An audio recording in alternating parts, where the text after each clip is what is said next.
विज्ञान एवं कला प्रदर्शनियाँ, संगीत एवं नृत्य प्रस्तुतियाँ तथा विद्यालय पत्रिका निकालना डैश के लिए है।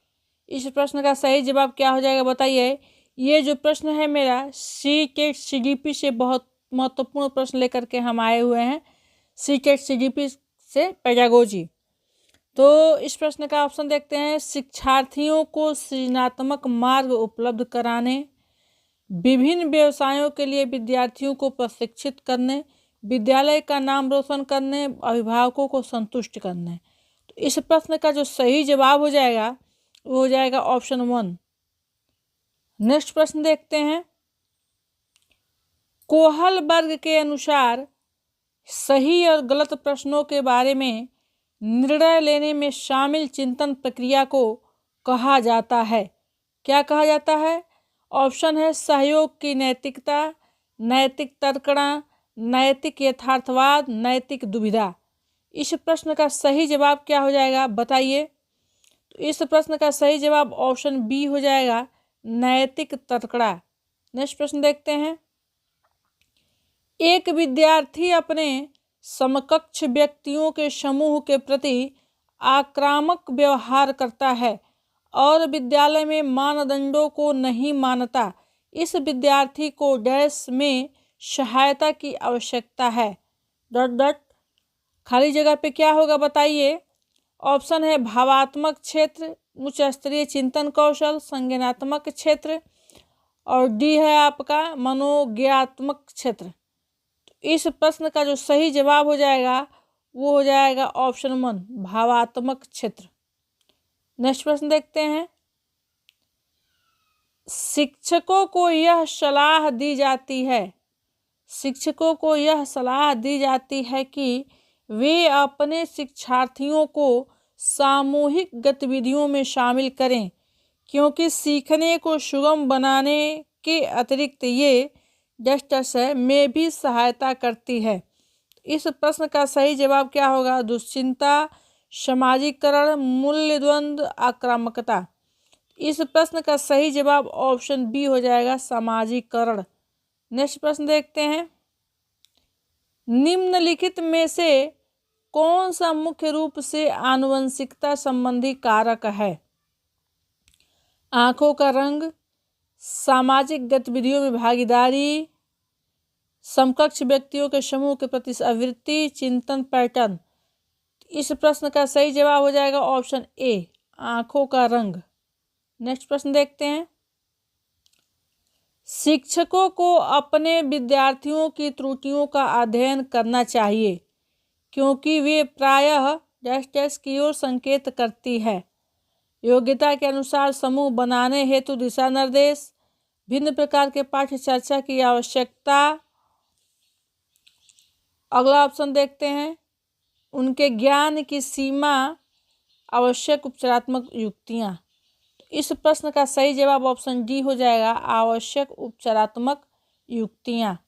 नेक्स्ट प्रश्न देखते हैं। सीमा हर पाठ को बहुत जल्दी सीख लेती है, जबकि लीना उसे सीखने में ज़्यादा समय लेती है। यह विकास के किस सिद्धांत को दर्शाता है? इस प्रश्न का सही जवाब क्या होगा? ऑप्शन है वैयक्तिक भिन्नता, अंतः संबंध, निरंतरता, सामान्य से विशिष्ट की ओर। तो इस प्रश्न का सही जवाब हो जाएगा ऑप्शन ए, वैयक्तिक भिन्नता। नेक्स्ट प्रश्न देखते हैं।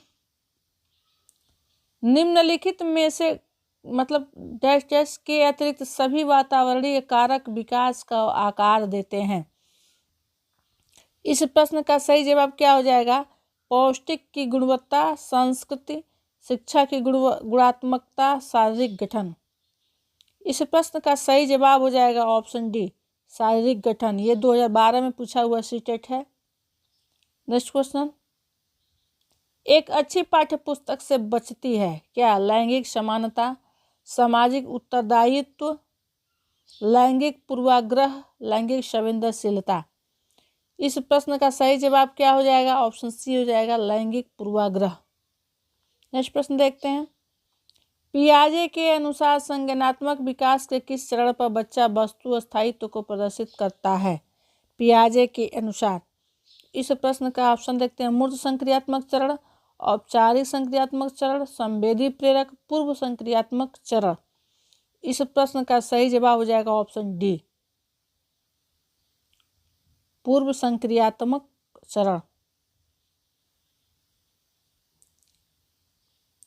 अगला है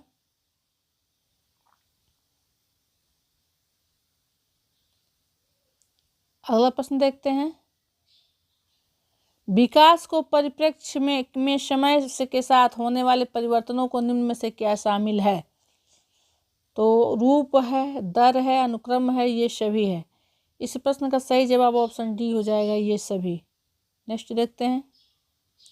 वह विचारात्मक प्रक्रिया जिसमें नूतन वास्तविक और उपयोगी अवधारणाओं को प्रस्तुतिकरण निहित हो कही जाती है। क्या है? रचनात्मक अभिनव, बुद्धिमत्ता, नव विचार। तो इस प्रश्न का सही जवाब क्या हो जाएगा देखते हैं। तो ऑप्शन ए हो जाएगा, रचनात्मकता। नेक्स्ट प्रश्न देखते हैं। माता पिता से वंशजों में स्थानांतरित होने वाले लक्षणों को कहा जाता है। क्या कहा जाता है? पर्यावरण, जीन, आनुवंशिकता, होम्योस्टैसिस। इस प्रश्न का सही जवाब क्या हो जाएगा? ऑप्शन सी हो जाएगा, आनुवंशिकता कहा जाता है। नेक्स्ट प्रश्न देखते हैं। निम्न सिद्धांतों में से कौन बच्चे के बौद्धिक विकास के 4 चरणों संवेदी चालक, पूर्व परिचालन, सुदृढ़ परिचालन और औपचारिक परिचालन को चिन्हित करता है? एरिक्सन का मनोसामाजिक विकास सिद्धांत, फ्रायड का मानसिक यौन विकास, जीन पियाजे का संज्ञानात्मक विकास, कोहलबर्ग का नैतिक विकास सिद्धांत। इस प्रश्न का सही जवाब क्या हो जाएगा? ऑप्शन सी हो जाएगा, जीन पियाजे का संज्ञानात्मक विकास सिद्धांत। नेक्स्ट प्रश्न देखते हैं। एकीकृत छात्र केंद्रित अधिगम के लिए पाठ्यक्रम में निम्नलिखित में से क्या लाभकारी नहीं है? छात्र का अभिप्रेरण विकास, सहकर्मी संचार का विकास, छात्र शिक्षक संबंध का निर्माण, खोज सक्रिय अधिगम का ह्रास। इस प्रश्न का सही जवाब क्या होगा? ऑप्शन डी हो जाएगा। नेक्स्ट प्रश्न देखते हैं। बुद्धि का कौन सा सिद्धांत सामान्य बुद्धि और विशिष्ट बुद्धि की उपस्थिति का समर्थन करता है? नियम प्रतिकूल सिद्धांत, गिलफोर्ड के बुद्धि का सिद्धांत, स्पीयरमैन का द्विखंड सिद्धांत, वर्नन का पदानुक्रम सिद्धांत। इस प्रश्न का सही जवाब हो जाएगा ऑप्शन सी, स्पीयरमैन का द्विखंड सिद्धांत। नेक्स्ट। प्रतिबिंब अवधारणा, प्रतीक एवं संकेत, भाषा, शारीरिक क्रिया और मानसिक क्रिया अंतर्निहित है। इस प्रश्न का अनुकूलन, प्रेरक पेशी विकास, समस्या समाधान, विचारात्मक प्रक्रिया। इस प्रश्न का सही जवाब क्या हो जाएगा? तो इस प्रश्न का सही जवाब हो जाएगा आपका ऑप्शन डी, विचारात्मक प्रक्रिया। नेक्स्ट प्रश्न देखते हैं। सीखने की परिघटना में निम्नलिखित में से कौन सा आवश्यक घटक नहीं है? सीखने की परिघटना देखते हैं। अधिगमकर्ता, आंतरिक व्यवस्था, प्रेरक, शिक्षक। इस प्रश्न का सही जवाब ऑप्शन डी हो जाएगा, शिक्षक। नेक्स्ट प्रश्न देखते हैं। निम्न में से कौन सा सिद्धांत यह दर्शाता है कि अपेक्षित व्यवहार के सन्निकट सकारात्मक प्रतिक्रिया तथा पुनर्बलन के फलस्वरूप व्यवहारात्मक विकास किया जा सकता है? शास्त्रीय अनुबंधन, बाघ अनुबंधन, ऑपरेंट अनुबंधन, सामाजिक अनुबंधन। तो इस प्रश्न का सही जवाब ऑप्शन सी हो जाएगा, ऑपरेंट अनुबंधन। नेक्स्ट प्रश्न देखते हैं।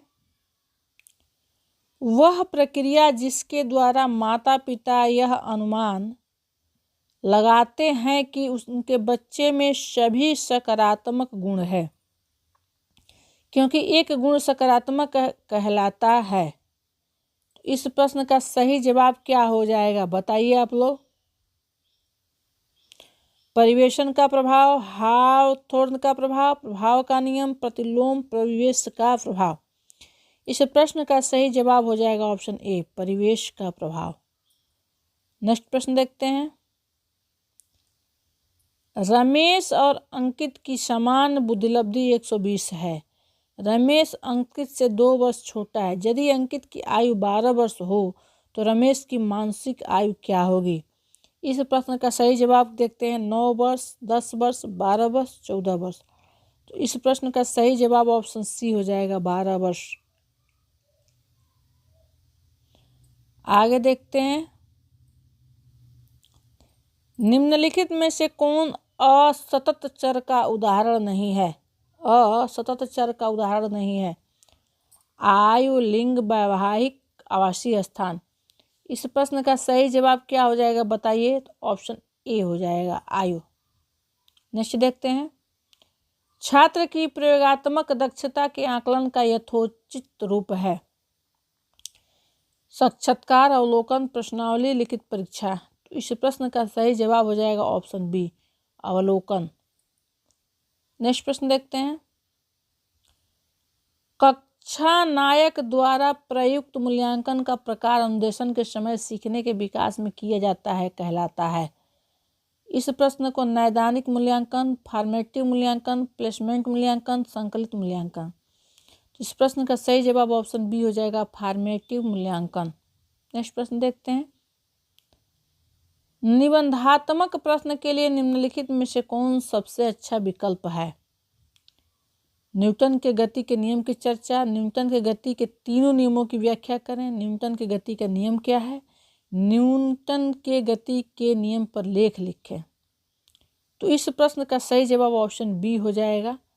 मित्रों, वीडियो अच्छा लगे तो लाइक करिए, शेयर करिए। फिर मिलते हैं अगले वीडियो में। तब तक के लिए नमस्कार, थैंक यू, धन्यवाद दोस्तों।